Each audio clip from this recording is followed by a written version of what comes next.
dhiphate artisiiduudha. Dhiphadhee kan na dhiphise ammayyoonaa fuudhee achumatti hafe moo achii baheera.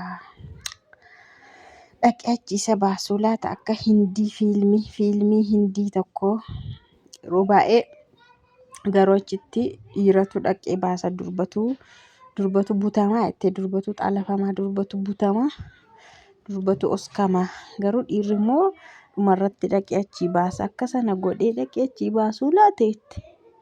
Maal si dhibee immoo hin jedhin yaa abbaa ijoollee koo waan ta'eef yaa abbaadhuma dhabdi kanaafan akkas jedha garuu bakka dhiirri butamee hin hafa jechuudha itti. Dhiirri butamee hin hafachuudha butamee akkanatti dubartii ture amma dhiirri butamee hafuudha bakka. Sumayyaan har'a garuu akkatti ishiin haasoftu argitaniittu akka nama machaa ittidha jalqaba kan ishiin haasoftu haasaan shuu nama waa dhugee bac godhu waan inni jedhu siin galee tokko akkanatti haasoftu jechuudha. Akka nama isa dahee itti akka nama isa dahee maaliifini ani isa faana tankaraatataa hafaa jetteetu amma maal gochaa jirta ree naan jettu isheen amma kaameraadhaan inni isa barbaada malee qaamaan miti kan inni isa barbaadaa jiru. Dhiirri erga butamee achiin hafuu jalqabee bakka nu dubartootaaf nu dhume jette hawwiini garuu dubartoota waan jetteef anis dubartiidha garuu immoo anaanan ilaallatu wantichi. Amma garuu baay'ee ajaa'ibadha itti kun amma maal jedhama akkanatti bifa kanaan waamtee akkanatti gajaraa qottoo maalii faasii dhagaraa qabaxxarsee madoosha ni dhufanii doorsisanii akkas yeroo godhan maal jedhama kuni jette garuu yeroo darbee gaafa mana isaatti waame tokko mana isaa dhaqxee waan garaagaraa siin godha jedhee birrii siin kenna waan tokko siin bana yuutuubii siin kenna jedhee as keessaa yuutuubii fudhatteetti garuu sakaan hin barbaadu birrii keessa hin barbaadu umaayyuu hin barbaadu jettee maatiin koo garuu si barbaadu jetteeti achii deemtee garuu baay'ee gobaziidha ishiin jette baay'ee gobaziidha akkas gootee achiin akka inni dhaqu taasisuun ishii gobaziidha garuu immoo jalqabas yoo ta'e kan hiccitii ishii fuudhee miidiyaa irratti baasee Sa'idoodha jette. Sa'idoo mataa isaatii kan iccitii ishii fuudhee ol baasee kanaafuu mucattiin sababa kanaatiin waa irra gahee waa irra haa gahu haa dhiisu garuu hin beeku sababa oduun ishii kun waa'een ishii kun gadi odeeffamee gadi bahee fi rakkoo wayii isheerra akka ta'eef hin taanillee hin beeku garuu kan iccitii ishii jalaa gadi baasee Sa'idoo mataa isaatiidha.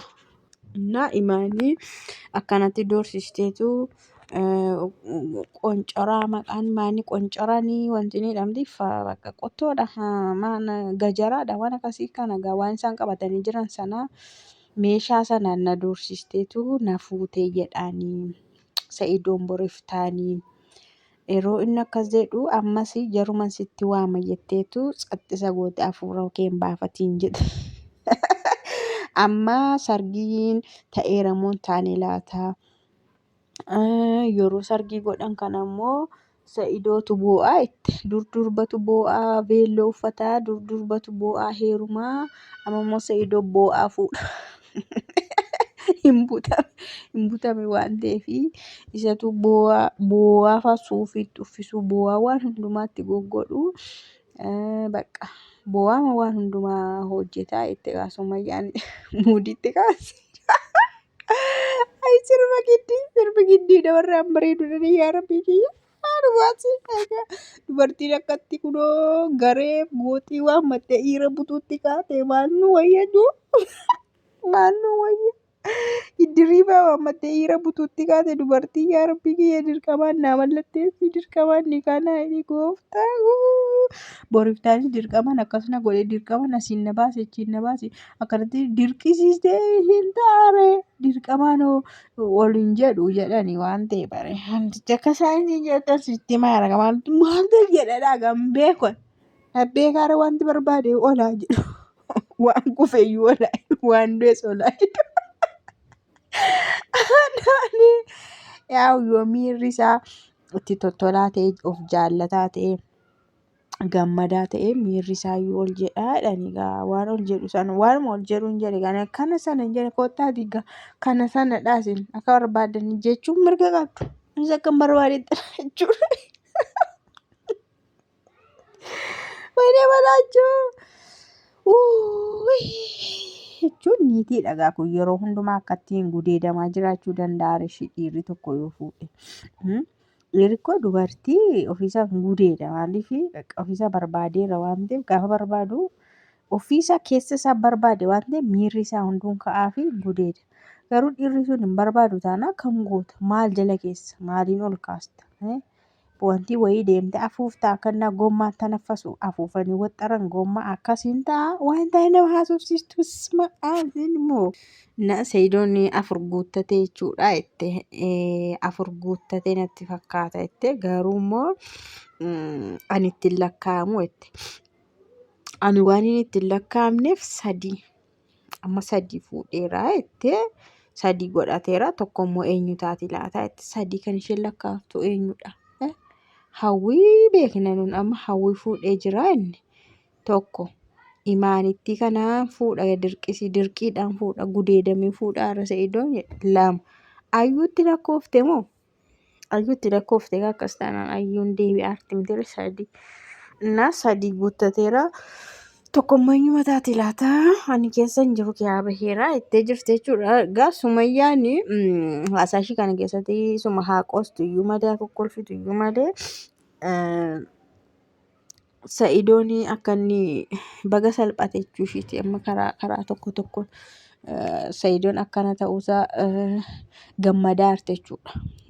Warri hordoftoota ishiis maal jedhu seetan kaleessaa Sa'idoo jalatti dhufanii amaariffannaa barreessanii cubbuu Sumayyaatii imimmaan Sumayyaatii ganaa gatii kaffaltaa ganaa salphattaa ganaa dubartii hunduu miila sitti xaragatti ganaa maccaawochaa meeshaa muka haasaa ganaa muka haasaa dubartii taataatii jedhaniitu komantiillee Sa'idoodhaa barreessaa turan jechuudha.